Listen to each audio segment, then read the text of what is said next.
Meghalaya Healthcare Association held a press conference today, the 26th of November, to appeal to residents of the state to stop their purchase of medicines through online platforms.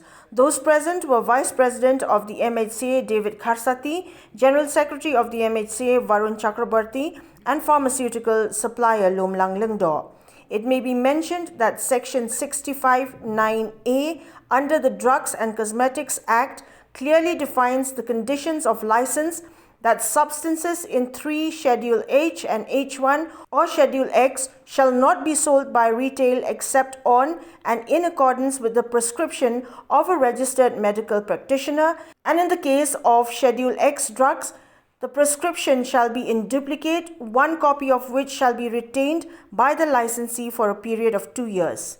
Informing the media on the illegalities of online or e-sale of medicines, the Vice President of Meghalaya Healthcare Association, David Kharsati, said that the sale of online medicines is illegal since all kinds of cosmetics and drugs are being sold with a prescription that may be fake or unauthenticated.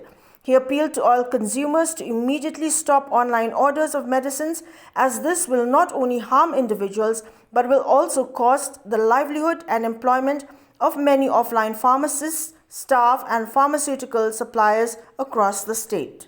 We call this press conference to request through you that this association will have an AGM, annual general meeting, tentatively in the first week of January.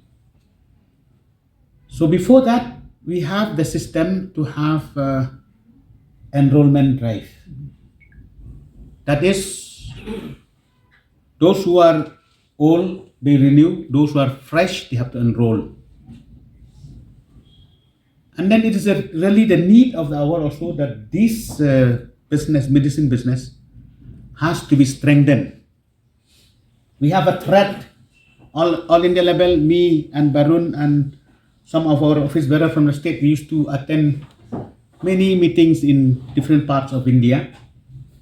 Now for the last 4 years, we have been fighting, our All India level has been fighting to stop online purchase of medicines.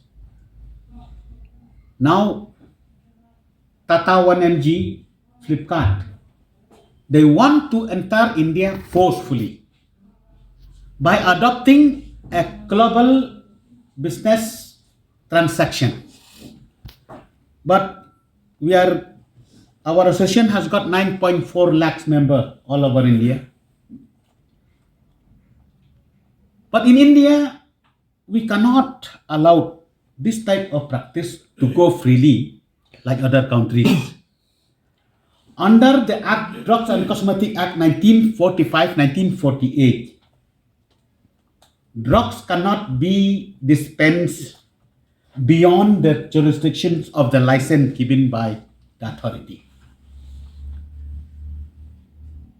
Drugs cannot be dispensed or supplied from one state to another state, only with one prescription.